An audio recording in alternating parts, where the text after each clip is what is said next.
Muy buenos días, amados hermanos. Abran sus Biblias, por favor, en Santiago capítulo 3, versículo 13. En esta mañana, como hemos venido desarrollando esta serie, tomaremos este texto como base, que es la segunda sección del capítulo número 3, basados en un tema nuevo que retoma Santiago para afianzarnos las enseñanzas y para llamar la atención, para llamarnos la atención. El texto de Santiago 3:13 dice: ¿Quién es sabio y entendido entre vosotros? Muestre por la buena conducta sus obras en sabia mansedumbre. El apóstol, escritor, predicador, orador de la iglesia se dirige en este momento y en esta sección mediante una pregunta. No es la primera vez que él usa preguntas. No es la primera vez que él introduce preguntas para interrogarnos, para llevarnos a reflexionar y para llamar a la audiencia a que esté atenta, conectada con el predicador y con el mensaje, y para que pueda responder. Las preguntas tienen esa finalidad: retar la reflexión, llamar la atención, conectar la audiencia con el mensaje y demandar una respuesta. Y eso es justo lo que hace Santiago en este punto de su sermón. Hábil predicador. Todo hábil predicador sabe en qué momento usar las preguntas adecuadas, cómo plantearlas, cómo referirlas, y cómo lograr que mediante esas preguntas la audiencia pueda reaccionar y pueda tomar partido, o tomar acción, o tomar responsabilidad frente a lo que se está diciendo. Esto es muy interesante. Recordemos que el libro de Santiago, que es una predicación magistral, pública, posiblemente un sermón único, multitemático, con muchos llamados y desafíos prácticos, nos está llamando la atención sobre el Evangelio. Y el eslogan que tenemos es: el Evangelio, un culto hecho vida, la gracia de Dios nos llena de obras. Y hoy sí que nos va a servir ese tema, porque nos va a ayudar a comprender que Santiago es un predicador práctico, y no por ser práctico es menos valioso que otros predicadores, y no por ser práctico el mensaje no tiene trascendencia o profundidad, muy por el contrario. El hecho de que sea práctico llama la atención a que sea algo que tenga utilidad. No es pragmático, que sería una cosa totalmente distinta. Una cosa es el pragmatismo y otra cosa es lo práctico. Pragmatista es aquel que está en función de lo que funciona, pero práctico es aquel que pone en práctica aquellas cosas que son útiles y que son válidas y que son necesarias. Es decir, que no pasa por alto y que no se da por descuidado o por desentendido ante deberes, ante obligaciones y ante responsabilidades que indudablemente Dios llama la atención y que hay que mostrarlas. Nosotros vimos antiguamente en el capítulo 2 una larga y extensa discusión muy argumentada de Santiago para responder a la audiencia sobre el tema de la fe y las obras, con un planteamiento, y es: tú dices que tienes fe y no tienes obras, entonces, al fin, ¿qué fe tienes? Y también un planteamiento que dice: muéstrame tus obras sin tu fe y yo te mostraré mi fe por mis obras. Y ahí hubo una discusión muy interesante, muy rica en retórica, en contenido, en desafío, en implicaciones, y se resolvió diciendo que la fe verdadera es la fe que obra, es decir, es la fe que moviliza a la acción. Muéstrame tu fe con tus obras, es decir, haz evidente tu fe. No te excuses diciendo: es que la fe no se puede ver, porque la fe es un valor metafísico, porque la fe es intangible, entonces ¿cómo te muestro mi fe? No, esa es una excusa peligrosa y nociva para no asumir responsabilidad y decir: como la fe es intangible, pues no se puede ver, pero yo la tengo, acéptalo. No, yo acepto que tú tienes fe si lo puedes mostrar o evidenciar con otro. Ahora Santiago nos va a plantear otro interrogante, y es: muéstreme su sabiduría con su conducta. Es decir, Santiago está muy interesado en lo que se ve, lo que se evidencia, lo que se corrobora, lo que tiene verificación.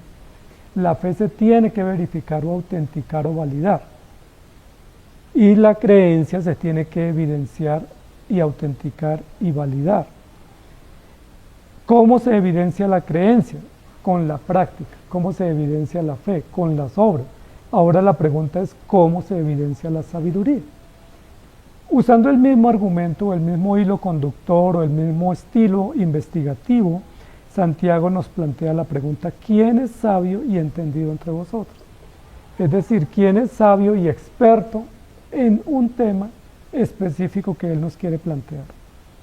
Y es una pregunta interesante que nosotros posiblemente la pudiéramos plantear hoy en día también.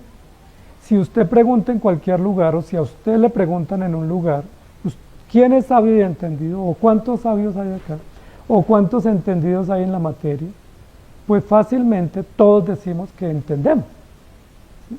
Normalmente en un auditorio, cuando un maestro enseña, preguntan: ¿entendieron? Y la audiencia dice: sí, asiente. O lo dice verbalmente, o levanta la mano, o mueve la cabeza en señal de aprobación, diciendo: sí, yo entendí. Pero cuando uno le dice a esa audiencia: bueno, ¿qué entendiste? Dime qué entendiste. Entonces muchos dicen: bueno, pues es que, bueno, sí entendí, pero no puedo decir que entendí. Es decir, ¿entendió o no entendió? Porque una cosa es oír, otra cosa es comprender el concepto, y otra cosa es entender y aplicar la idea. ¿Sí? Una cosa es comprometerme profundamente con un concepto, con una verdad, y otra cosa es simplemente entenderlo retórica, mecánica o racionalmente. La pregunta es: ¿sabio y experto?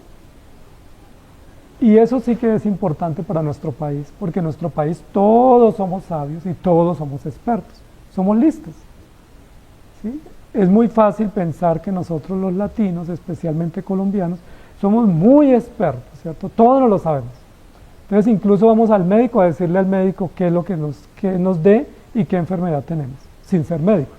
Y vamos al abogado a decirle qué ley aplique y qué beneficio queremos, sin ser abogados. Y vamos al arquitecto a decirle: mire, es que este diseño lo quiero así, esta obra la quiero así, y yo sé que se puede hacer de esta manera, sí, pero no somos profesionales en el área. Es decir, nosotros los colombianos somos expertos en todos los temas. Claramente es una pretensión. Es decir, queremos ser expertos sin serlo, y queremos mostrarnos conocedores de un tema sin haberlo ni siquiera estudiado, y más bien habiéndolo ignorado. La pregunta que nos plantea Santiago es una pregunta que rápidamente se responde. ¿Sí? ¿Quién hay sabio y entendido entre ustedes? Y la audiencia diría: ¿y usted qué cree? ¿Que soy ignorante? ¿Que no sé? Claro que yo sé. Claro que soy conocedor, y claro que yo entiendo del tema, y claro que yo no soy ignorante. Es decir, ¿quién es sabio? Todos. ¿Quiénes son entendidos? Todos. ¿Hay algún experto? Por supuesto. ¿Hay alguien que ignore algo? No, todos lo sabemos. Entonces diríamos de alguna manera: pues si todos somos sabios y entendidos, pues entonces se acabó la enseñanza. ¿Sí? Se acabó la reunión, porque todos somos sabios y entendidos.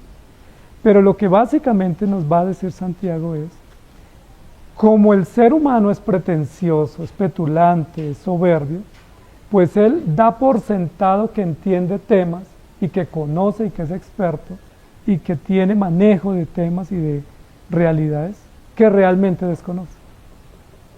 Es decir, cuando alguien dice: yo sé del tema, lo más probable es que no sepa. Cuando alguien dice: eso yo ya lo estudié, lo más probable es que no lo recuerde. Y cuando alguien dice: yo soy entendido en el área o en la materia, lo más probable es que lo ignore. Y simplemente está como pretendiendo o presumiendo, o dando a entender algo que él no lo entiende o no lo conoce. Y hay un ejemplo interesante en la Escritura, que es Nicodemo. ¿Recuerdan quién fue Nicodemo? Un hombre principal en el Sanedrín, un hombre principal entre los judíos del templo, pertenecía al centro de poder religioso y político en Jerusalén, y un hombre que fue a visitar a Jesús de noche, para una tertulia nocturna, para una charla, posiblemente por falta de tiempo, o porque no quería ser visto por sus conciudadanos. Y en esa charla nocturna, esa tertulia nocturna, Jesús le dice: ¿eres tú maestro de Israel y no sabes esto? Porque él le planteó una pregunta a Jesús y le dijo: o sea que lo que tú estás diciendo es que debo, siendo adulto, entrar al vientre de mi madre y nacer. O sea, explícame, quiero comprender. Y Jesús le responde con una censura. o con un juicio de valor incriminándolo diciendo, eres tu maestro y no sabes. Es decir, me sorprendes, me dejas maravillado que siendo tu maestro no sepas. De otra manera, la intervención de Jesús sería, ¿y entonces qué es lo que enseñas? Si eres un maestro, ¿qué enseñas? Porque si no enseñas esto, entonces ¿qué es lo que enseñas? Jesús incriminó y recriminó a Nicodemo diciéndole, tú no sabes, pero era maestro. Y muchos, siendo expertos en un área del conocimiento, somos ignorantes en grandes componentes de esa área del conocimiento. ¿Por qué? Porque presumimos o posamos de sabios sin serlo y pensamos que porque estudiamos unos cursos o unos temas o unas cartillas, ya somos expertos en la materia cuando el conocimiento es infinito. Mucho más en otras áreas. Entonces, en el caso de Santiago, Santiago nos va a plantear la pregunta y la respuesta rápida sería, bueno, ya todos saben, entonces, ok, pueden irse, buena semana. Se acabó todo. Pero no es eso lo que está buscando Santiago. Santiago lo que está buscando primero es que la audiencia se incrimine, porque si yo digo, ¿quién es sabio? Y todos dicen, claro que lo somos. Inmediatamente la audiencia se está incriminando como sabia o experta en algo, como entendida en algo, y la segunda pregunta sería, ¿y entonces por qué no lo ponen en práctica? ¿O cómo ustedes me dicen que son sabios y sus acciones dicen lo contrario? Santiago está muy interesado en indagar en la conciencia de la audiencia qué es lo que ellos piensan, de qué presumen y cómo él puede usar esa pretensión que ellos tienen para decirles, un momento, no es así. Ustedes presumen de cosas que no tienen y ustedes advierten conocimientos que no han puesto en práctica y que no se han hecho evidentes en su diario vivir y por lo tanto no son sabios. Uno pensaría que la sabiduría es conocimiento, profundidad, argumentos, elocuencia y respuestas o explicaciones sensatas de un tema. Sin embargo, Santiago va a otro punto. Recordemos que ya en el primer capítulo Santiago había hecho sobre el tema de la sabiduría, había hecho la siguiente recomendación. ¿Tiene alguno falta de sabiduría? Pídala a Dios, el cual da abundantemente y sin reproche. Es decir, ya Santiago en la introducción del libro dejó ver que una necesidad urgente de su audiencia era pedir sabiduría. Es decir, Santiago en el capítulo 1 les dijo, a ustedes les falta, o ustedes no tienen, o ustedes presumen pero no se puede ver, entonces pídanle a Dios que les dé. Y pareciera ser que esa es la introducción, y a medida que avanza el discurso o el sermón, Santiago estaría diciendo, bueno, ¿ya le pidieron a Dios sabiduría? Porque yo les llamé la atención al comienzo para que le pidieran sabiduría. ¿Ya le pidieron? ¿Ya están dotados? ¿Ya están capacitados? ¿Ya tienen lo que les faltaba? Porque ¿quién es sabio y entendido entre vosotros? Entonces en esta segunda parte, casi que de manera mucho más enfática, un poco sarcástica, un poco irónica, como es el estilo del predicador, que quiere incidir o recabar en la conciencia, le dice, ahora ¿quién es sabio y entendido? Y alguien diría, pues yo. O sea que no pidió de lo que yo le dije que pidiera. Es decir, ignoró el llamado de atención de que le faltaba y dio por hecho que estaba pleno, lleno, colmado, provisto. Y entonces comienza a decir, ahora, ¿qué es la sabiduría? La sabiduría es el conocimiento práctico que viene del temor a Dios y que nos es útil, que es transformador y que termina siendo benéfico para nuestra vida en todo el sentido. Es un deber. La sabiduría no es un conocimiento muerto o estático. La sabiduría es una obligación moral, es una obligación legal frente a los encargos, deberes y tareas que se nos demandan. Es decir, si a ti se te da un encargo, requieres aplicarlo. Si a ti se te da un deber, debes ponerlo en práctica. Y eso es sabiduría. Saber que la norma y el deber es legal y moralmente adecuado, pero saber que tienes que llevarlo a la práctica para que eso se traduzca en un bien para ti. Es decir, se traduzca en un resultado, en un hecho. Por eso la segunda parte del texto es muestre, o deje ver. ¿Sí? ¿Son sabios? Claro que sí, dice la audiencia muy orgullosa. Y los judíos selectos y con tanta tradición de la Torá y con tantos buenos maestros en el entorno, pues ellos dicen, claro, somos judíos de tradición, conocemos la tradición, conocemos las normas y por supuesto que somos sabios. Entonces él dice, ok, entonces muestra. O algo así como, listo, ok, entonces ¿quién puede mostrar? ¿Quién puede poner en alto la muestra de la sabiduría? Y ahí viene toda una discusión retórica, porque uno diría, pero ¿cómo te voy a mostrar la sabiduría si la sabiduría es algo intangible? ¿Sí? Es algo que no se puede mostrar porque el conocimiento, los motivos de ese conocimiento, las formas como yo reacciono ante ese conocimiento, los impactos de ese conocimiento en mi conciencia, pues son imposibles de mostrar. ¿Cómo te voy a mostrar la sabiduría? ¿Sí? Sería una discusión un poco vacía desde el punto de vista filosófico. ¿Sí? Es como yo decirte, muéstrame la verdad. No, la verdad no se muestra, se explica. ¿Sí? Muéstrame tu fe. No, la fe no se explica, se vive. Muéstrame tu amor. No, el amor no se muestra, el amor se ratifica. Sin embargo, Santiago nos va a decir, muéstrame tu sabiduría. Muestra. Y ahí uno se imagina a la audiencia como pensativa diciendo, bueno, ok, ¿y yo cómo muestro la sabiduría? ¿Cómo testifico o doy fe de que la sabiduría que yo estoy diciendo que tengo, la poseo? ¿Cuáles son los indicadores de evaluación de la sabiduría? ¿Y cuáles son los indicadores de evidenciación o verificación de la sabiduría? Entonces alguien diría, pues mis diplomas. ¿Cómo yo sé que estudié? Si alguien me dice, ¿usted estudió para ser pastor? Muéstrame qué estudió. Yo le puedo mostrar los diplomas. Y alguien diría, ok, claro, esos diplomas dicen que usted terminó un proceso formativo, entonces sí tiene capacidad. Pero eso sería conocimiento simplemente.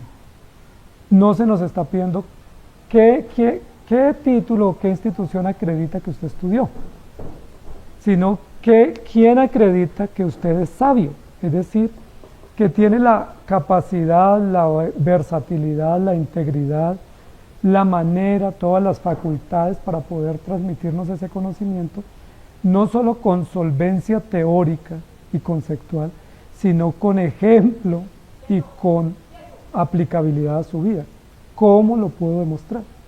Y ahí se vuelve un poco más compleja la respuesta, porque ya estaría toda la audiencia diciendo, a ver, un momento, ¿qué digo? ¿Cómo muestro que soy sabio? Y Santiago, viendo divagar y cavilar su audiencia y viéndolos confundidos porque no son tan sabios y realmente les falta, entonces les dice cómo debe ser mostrada la sabiduría. Y nos da todo el método de validación, cómo se valida, cuál es la prueba reina para mostrar si somos sabios o no. Y entonces nos va a decir, muestre por la buena conducta sus obras. Y nos dice, ¿obras? Capítulo 1, obras. Capítulo 2, obras. Y estamos en el capítulo 3. ¿Qué más se nos pide que mostremos? Obras. Lo primero que se nos muestre son obras relacionadas con lo que creemos. Lo segundo es obras relacionadas con lo que profesamos. Y ahora lo tercero, obras relacionadas con lo que vivimos. En todo el conjunto práctico del llamado aquí de Santiago es muestre qué cree, muestre cómo lo vive y muestre cómo lo aplica. ¿Sí? Y alguien diría, esto es chocante y esto es intencionalmente peligroso porque me ponen a hacer alarde de cómo yo pongo en práctica mis cosas. La pregunta es, ¿y si no se hace? Si yo no puedo demostrar o verificar con hechos que estoy poniendo en práctica, la pregunta es entonces si lo estoy poniendo o simplemente me parece. Eso es como cuando el profesor le dice a los estudiantes, ¿hicieron la tarea todos? Sí, profe. Pero cuando él les dice, pasen el cuaderno, entonces alguno dice, se me quedó en la casa, me traje el cuaderno equivocado, tomé los apuntes en el celular y se me quedó, no guardé el archivo. Es decir, ¿hicieron o no hicieron? Porque uno casi que para quedar bien dice sí, pero cuando toca validar, uno ya comienza a balbucear y comienza uno a no poder demostrar lo que está pretendiendo. Entonces, recordemos que Proverbios 1:7 dice, el principio de la sabiduría es el temor de Jehová, Los insensatos desprecian la sabiduría y la enseñanza. Desprecian los necios la sabiduría y la enseñanza, es decir, no la quieren valorar o tener en cuenta. Entonces, si tú tienes, porque no eres necio, sino sabio, entonces muestra. ¿Cómo se muestra la sabiduría? Pues no se muestra exhibiendo títulos, no se muestra exhibiendo argumentos, no se muestra diciendo yo sé, se lo aseguro, yo lo estudié. ¿Cómo se demuestra la sabiduría? No es con argumentos, no es con evidencias académicas, no es con evidencias testimoniales de que yo te vi estudiar, yo fui a tu grado, yo te acompañé el día de la celebración y sé que te graduaste. No, ¿cómo se demuestra la sabiduría? De manera mucho más sencilla, de manera mucho más fácil de verificar y de cuantificar, y es por la buena conducta. Entonces uno diría, se nos volvió conductista Santiago. Es decir, nos llama la atención a mostrar conducta para que esas conductas validen la sabiduría. Eso no tiene sentido, porque la conducta es un aspecto de la vida práctica, pero no es el todo. Se requieren motivos, convicciones, decisiones profundas, razones profundas, reacciones adecuadas. Es decir, no es suficiente conocerlas, tener la conducta adecuada, se requieren las acciones adecuadas, los motivos adecuados y los principios adecuados, y todo eso sería el conjunto de la sabiduría.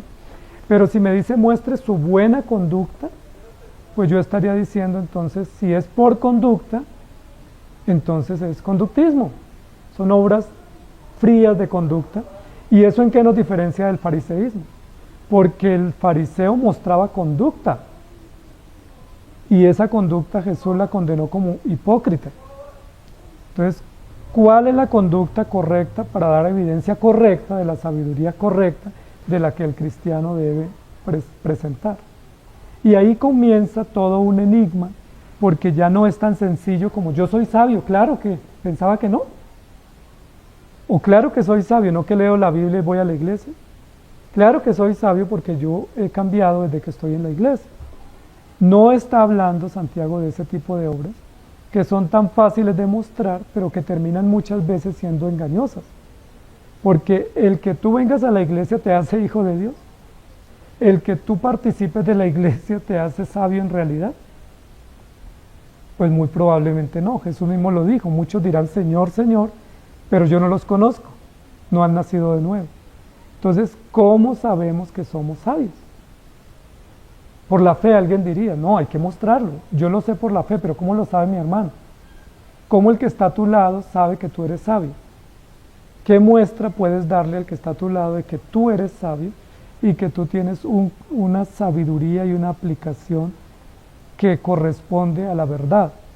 Entonces la respuesta es muestre con buena conducta. Ahora es interesante que Santiago aquí plantea el concepto de la conducta, no dice muestre por su conducta sus obras, porque la vida del hombre siempre está mostrando conducta. Todo lo que hacemos es conducta, la manera como hablamos, como reímos, como reaccionamos, como negociamos, como interactuamos, es conducta.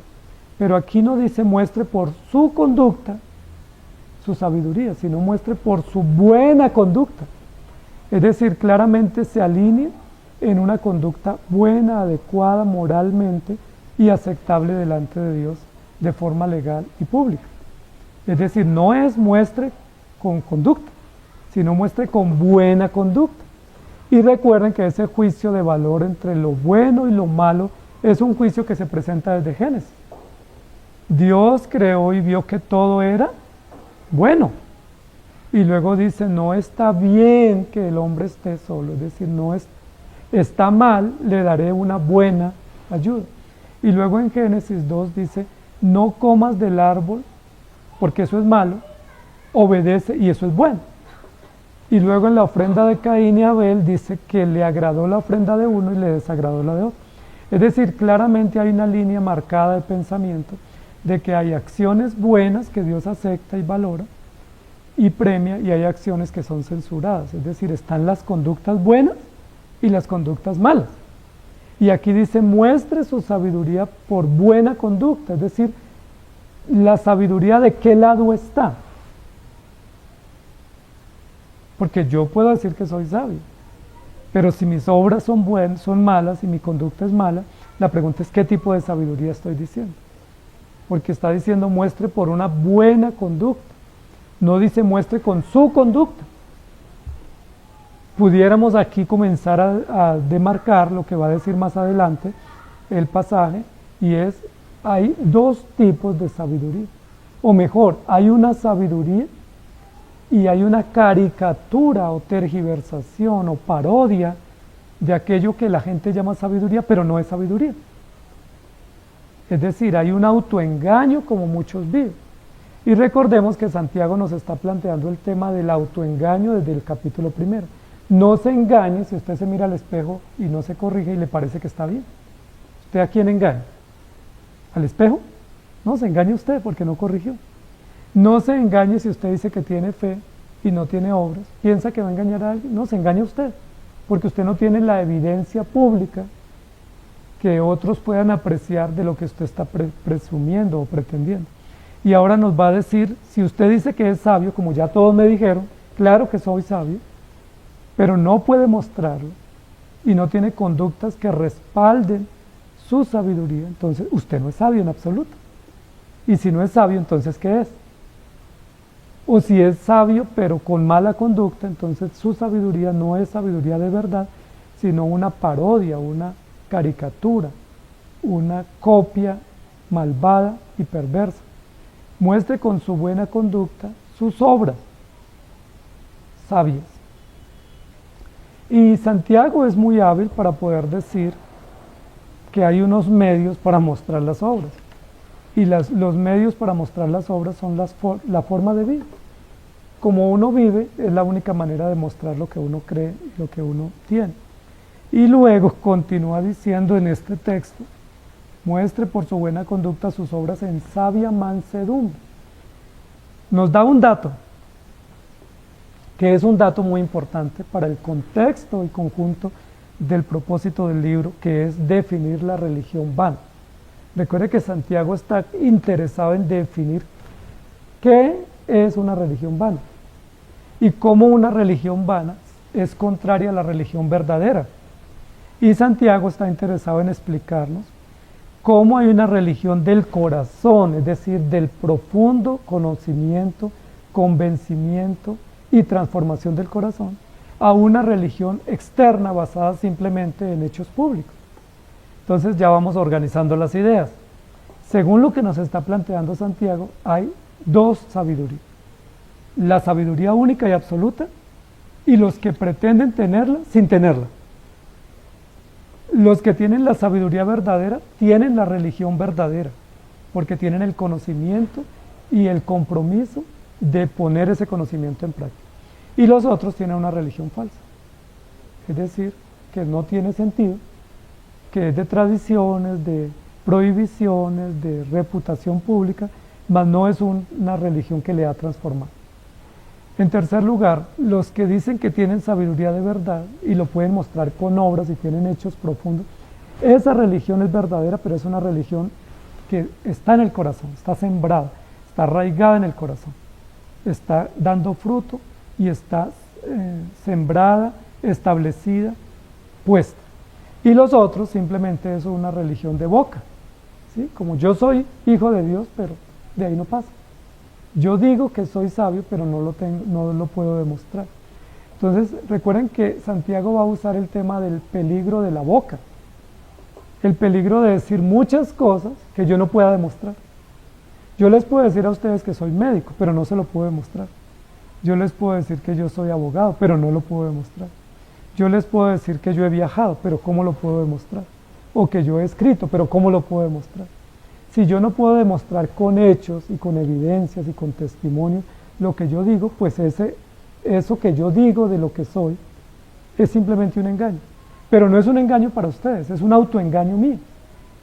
Porque si yo les digo, yo soy un médico, y ustedes me dicen, ok, ¿dónde estudiaste? Y yo digo, ay, lo siento, ¿los engañé a ustedes o me engañé yo? Me estoy pretendiendo engañar.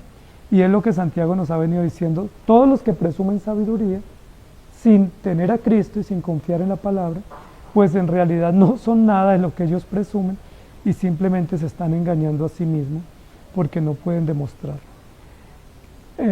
Romanos 2.15 dice, mostrando la obra de la ley escrita en sus corazones, dando testimonio su conciencia y acusándolos o defendiéndolos sus razonamientos. Es decir, habla de lo profundo de un conocimiento grabado, escrito y esculpido en la conciencia y en el corazón. Y luego en Mateo 5.16 dice, así alumbre vuestra luz delante de los hombres, para que vean vuestras buenas obras y glorifiquen a vuestro Padre que está en los cielos. Así alumbre, así se muestre, para que otros vean y digan, ah, eso sí. O sea que lo que él dijo sí es cierto, porque lo vi, lo comprendí, lo evidencié. Y en Hebreos 5.14 dice, pero el alimento sólido es para los que han alcanzado madurez, para los que por el uso tienen los sentidos ejercitados en el discernimiento del bien y del mal. Es decir, ¿para quiénes es este mensaje? Para los que toman alimento sólido, para los que están firmes, robustos, conscientes, convencidos, y que hay evidencia y discernimiento y comprensión de lo que estoy pregonando. En 1 Corintios 1, 22, 24 y 30 dice, porque los judíos piden señales y los griegos buscan sabiduría, pero nosotros predicamos a Cristo crucificado, para los judíos ciertamente tropezadero y para los gentiles locura, mas para los llamados así judíos como griegos, Cristo poder de Dios y sabiduría de Dios, mas por él estáis vosotros en Cristo Jesús, el cual nos ha sido hecho por Dios sabiduría, justificación, santificación y redención.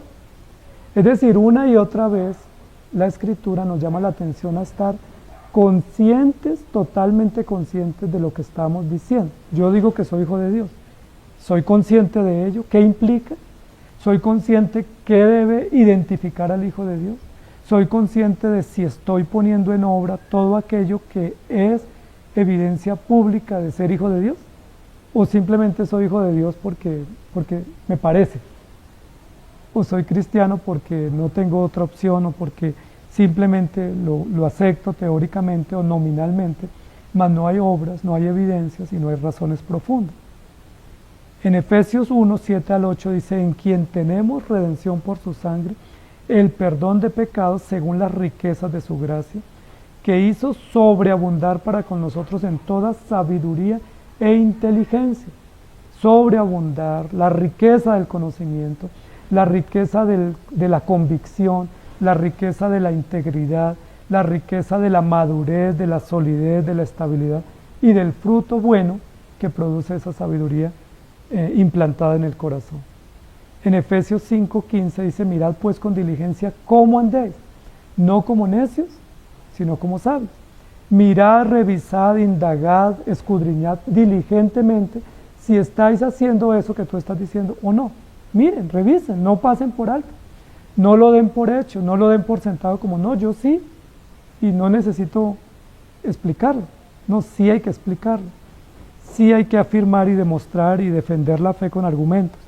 Y en el Salmo 111:10 dice, el principio de la sabiduría es el temor de Jehová.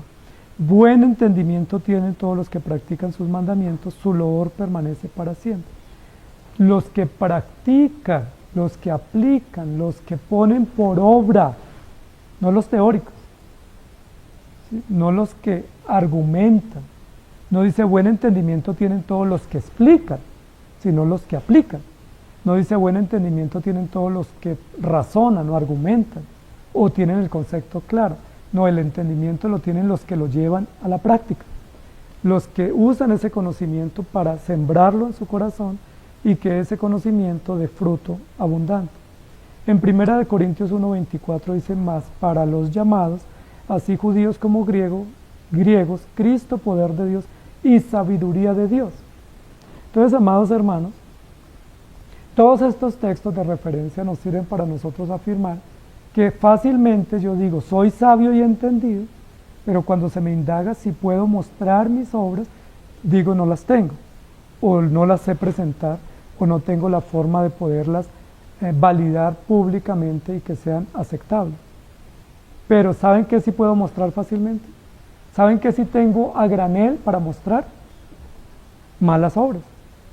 Eso sí las tengo a granel. Es muy fácil que todos ustedes puedan juzgarme a mí por malas obras que han visto, y es muy probable que sea difícil ver en mí buenas obras. Si se tratara de eso, y yo les dijera, ¿alguno de ustedes sabe qué errores he cometido? Alguien rápidamente tuviera una lista larga, ¿no? Pues esto, aquello, lo otro, y me acabo de acordar otra, y ahora viene a mi mente esta. Es decir, estamos llenos de malas obras, y las conocemos y son públicas, y no nos sonrojamos. La pregunta es, ¿pero alguien puede ver en mí buenas obras? Entonces uno dice, a ver, venga a ver, no las encuentro. A veces hemos hecho un jueguito, una dinámica que es, escriba cosas positivas de una persona y escriba cosas negativas. ¿Y saben cuál lista crece rápido? ¿Saben cuál columna estamos ya listos y tenemos 20 cosas? Y la de cosas positivas uno dice, no, pues, no, tiene cosas buenas, pero no me acuerdo, no sé decir. Así pareciera que pudiera suceder aquí en la iglesia, que los creyentes tienen tantas obras malas y como que obras buenas, a ver, no las veo, pero por fe. Pero las malas no se ven por fe, son evidentes, son palpables. Nuestro mal carácter, nuestros incumplimientos, nuestros desatinos, nuestras reacciones beligerantes son evidentes, son palpables e incluso son públicamente conocidas. En el Salmo 119, 98 dice, me has hecho más sabio que mis enemigos con tus mandamientos, porque siempre están conmigo. Me has hecho más sabio con tus mandamientos. Y en el Santiago capítulo 1, 5 dice, si alguno de vosotros tiene falta de sabiduría, pídala a Dios, el cual da a todos abundantemente y sin reproche, y le será dado. Hay una fórmula de acción para superar esa carencia de sabiduría. Y tenemos unos textos más en 1 de Pedro 2:23. Mas cuando le maldecían no respondía con maldición, se refiere a Jesús. Cuando padecía no amenazaba, sino encomendaba la causa al que juzga justamente. Está diciendo cómo Jesús reaccionaba, cómo Jesús se comportaba ante presiones, ante aflicciones y ante injusticia. ¿Cómo reaccionó Jesús? Pudiendo defenderse, no se defendió. Pudiendo maldecir a sus enemigos, los bendijo. Pudiendo destruirlos, prefirió ir a la cruz y morir en lugar de destruirlos a ellos. Y eso es lo que está diciendo. Muestre con sus buenas obras en sabia mansedumbre, es decir, en aplomo y apego a la verdad. Muestre con su nobleza o con su sencillez o con su humildad que usted tiene las obras que usted dice de sabiduría. En Filipenses 2:8 dice, y estando en la condición de hombre, se humilló a sí mismo haciéndose obediente hasta la muerte y muerte de cruz. Estando en la condición de hombre se humilló. Y cuando dice aquí la sabia mansedumbre, la pregunta es, ¿qué es mansedumbre? A nosotros nos parece que mansedumbre es hablar suave, ser tranquilos, ser serenos, no exaltarnos, pero eso sería unas actitudes públicas de una mansedumbre evidente públicamente. Pero ¿qué es mansedumbre en realidad? Mansedumbre es haber sido amansado o domado o controlado o estar bajo control y no ser intemperante o salvaje. Lo que la Biblia está diciendo es, sin Cristo somos salvajes, indomables. Pero el Evangelio, la sabiduría del Evangelio, no solo nos perdona y nos redime, sino que nos doblega, nos humilla, nos agacha, nos baja. Es decir, ¿eres sabio? Entonces, ¿qué tan sabio eres? Y muéstralo con tu vida mansa. Pero si tú eres reactivo, reaccionario, altivo, soberbio, pendenciero, conflictivo, pues no eres manso. Y si no eres manso, no eres sabio. ¿Nota? Miren la cadena de cómo se puede evaluar. Si eres sabio, muéstralo. ¿Cómo lo muestro? Con conducta. ¿Qué conducta? Conductas que muestren un carácter forjado, noble, tranquilo, apacible y humilde. O de otra manera, si yo tengo acciones de sencillez, de agachar la cabeza, de humildad, de dejar pasar por alto, de no vengarme, de no defenderme, de no ser reactivo, entonces estoy teniendo buena conducta. Y si tengo buena conducta, eso significa que soy sabio Y si soy sabio, eso significa que el Evangelio de Dios me ha transformado. Es decir, muestre con su carácter. Y las virtudes del carácter, o el fruto del Espíritu, o toda la armadura del cristiano, que es carácter, es la forma como se muestra si somos sabios. Entonces, de nuevo, ¿son sabios o no? Pues ya uno diría, pues sí, sé algunas cosas, pero no las aplico. Y eso que aplico, lo aplico mal. Y sí tengo algunas cositas buenas, pero son muchas las cosas que tengo que son malas. Entonces, ¿qué debo hacer? Pedir a Dios sabiduría. Pedirle a Dios sabiduría y decirle, Señor, ten misericordia de mí. Ayúdame porque yo, debiendo ser sabio, no lo soy. Y debiendo estar en obediencia y santidad, mantengo como si no lo estuviera. Y porque debiendo estar ya crecido, experto, dominar esa temática o esa área, poderla aplicar adecuadamente y poderla demostrar adecuadamente, no lo puedo hacer. Pero ¿saben qué sí muestro bien? Mis malas conductas, mis malas obras. Esas sí salen a la superficie siempre y esas son muy visibles y por eso las quiero justificar. Pero no hay manera de justificar nuestra falta de fruto. La única forma de justificar nuestra falta de fruto es que no hemos estado comprometidos con la verdad, que tomamos la religión como un concepto teórico o retórico y que no hemos comprendido que implica una vida transformada, rendida y totalmente consagrada al Señor. Que si no podemos tener esa vida consagrada y rendida, pues claramente nosotros no estamos en la sabiduría de Dios y al no estar en la sabiduría de Dios, pues tenemos que rendir cuentas diciendo que nos falta mucho y que tenemos que suplicar a Dios misericordia. Entonces, ¿quién es sabio y experto? La respuesta sería todo cristiano. Pero aunque todo cristiano debiera serlo, no lo es. Y en la audiencia, por lo menos, que recibe el mensaje de Santiago, gran parte de la audiencia no lo es. Y Santiago lo va a decir, estaban llenos de altivez, llenos de hipocresía, estaban llenos de malas obras, estaban llenos de competencias desleales, estaban incluso juzgando y acusando a Dios de que Dios les ponía pruebas y tentaciones cuando Dios no tienta a nadie. Estaban autoengañados como, bueno, estamos bien, ¿sí? Estamos bien, hemos progresado mucho, cosa que hacemos con frecuencia nosotros. Como nosotros nos hacemos autoevaluaciones de vez en cuando nos las hacemos siempre nos vemos bien. ¿Sí? Es muy fácil uno mirarse al espejo y decir, me veo bien, me veo joven, me veo fuerte, me veo agradable a mis ojos. La pregunta es, ¿cómo me ven otros? ¿Y cómo me ve Dios? Cuando yo evalúo mi cristianismo fácilmente yo digo, no, bien, he perseverado, Dios me ha sostenido, me siento gozoso, he tenido algunos resultados y no he hecho lo que debiera hacer, pero algo he hecho y me siento muy feliz, me siento muy satisfecho conmigo mismo. Muy bien, esa es tu evaluación, esa es tu valoración de cómo tú te ves y cómo te evalúas. Ok, pregúntale a otros, dile a otros cómo ve mi fe, cómo evalúa mi compromiso en la iglesia, cómo evalúa mi permanencia en la iglesia, cómo evalúa mi crecimiento en la iglesia y en la fe. A ver qué te dicen otros. Ok, y probablemente esos conceptos de terceros te sirven, porque si le preguntas a un amigo o a un hijo o a alguien que te quiere o a alguien que espera o te da la opinión que tú quieres, pues te va a decir algo como lo que tú querías escuchar. Pero lo mejor sería, ¿por qué no le preguntas a Dios? ¿Qué dice Dios de ti? ¿Se acuerdan que había una iglesia en el Nuevo Testamento que ellos decían que estaban bien, que eran ricos, que estaban bien, que se vestían bien, eran elegantes, eran organizados, tenían buenas obras, tenían buen conocimiento, tenían un buen impacto en la sociedad? O sea, estamos bien, nos ha ido bien, tenemos una muy buena iglesia, buena reputación, buena doctrina, buenas obras y nos sentimos cómodos y satisfechos, qué bueno. Hasta un día que el Señor les mandó un mensaje y recuerdan qué les mandó a decir el Señor en ese mensaje, que les dijo, no, qué genial, mi valoración coincide con la de ustedes, los felicito.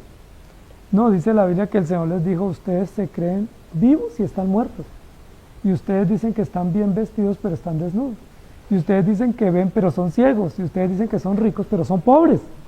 Es decir, la evaluación que el Señor dio fue totalmente contraria a lo que ellos hacían de sí mismos y totalmente frustrante para ellos, de lo que ellos deliraban y pretendían, pero no era.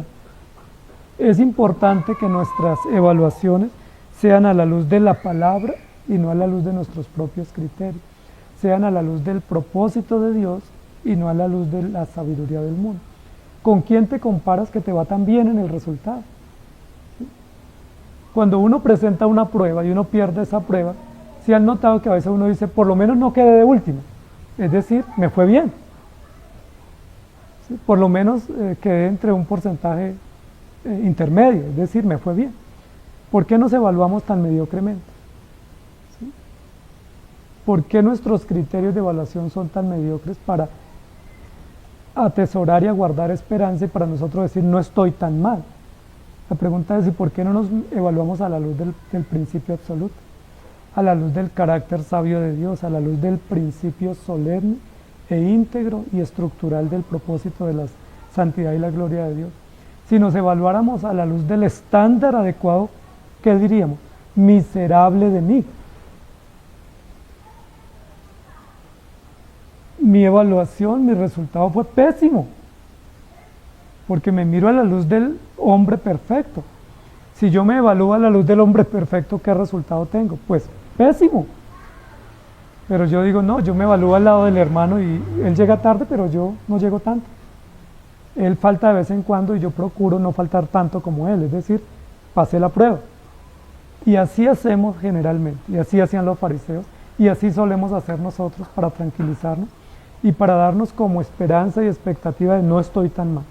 Pero lo que está diciendo Santiago es sí estamos mal, cargados de hipocresía, cargados de petulancia, cargados de malas obras, sin mansedumbre, con gran soberbia, con gran altivez, constituyéndonos maestros unos de otros sin serlos, sin tener los argumentos, ni la evidencia, ni la manera de verificar que ese conocimiento nos haya transformado. Así que, sabios y expertos, ya lo pensamos, ¿cierto? Que el Señor nos ayude y que su palabra y su gracia operen en nuestros corazones y que podamos dar fe con obras, con hechos, con muestras de lo que profesamos y no simplemente que profesemos cosas que no podamos evidenciar o testificar y que terminen siendo una trampa porque presumimos ser lo que en realidad no somos. Que el Señor nos ayude. Oremos. Señor, gracias te damos por tu palabra. Gracias por tocarnos este tema, que es un tema importante de nuestra vida y un tema que nosotros generalmente lo damos por hecho, como diciendo, claro que yo sé, porque estudio, porque conozco y porque entiendo.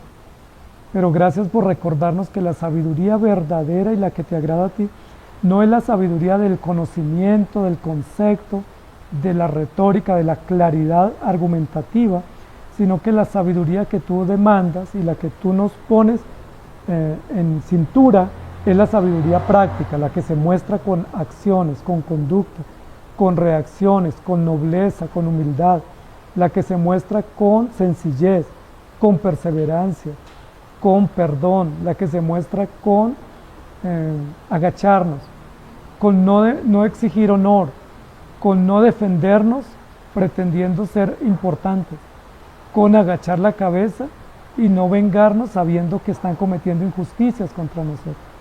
La sabiduría de guardar silencio, de esperar que tú venga en nuestra suerte, la sabiduría de esperar que hagas tu justicia. Esa es la sabiduría del manso, de aquel que está domado, adiestrado por el Evangelio, por tu Espíritu, doblegado por tu gracia y por tu verdad, y se rinde voluntaria y decididamente a ti.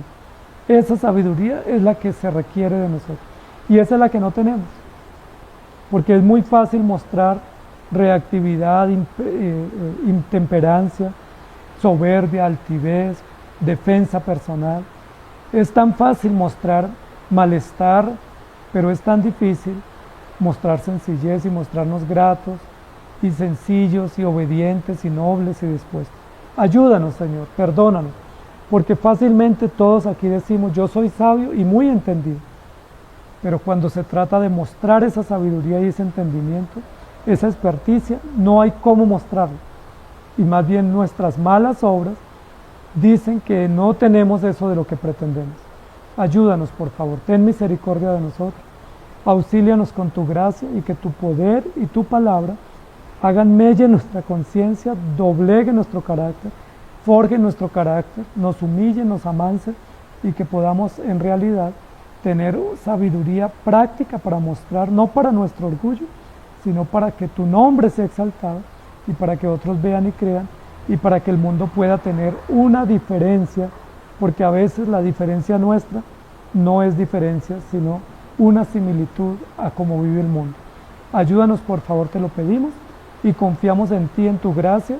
Enséñanos de ti y enséñanos porque tú eres manso y humilde, y danos descanso y esperanza. En Cristo Jesús, amén. Que el Señor les bendiga, amados hermanos.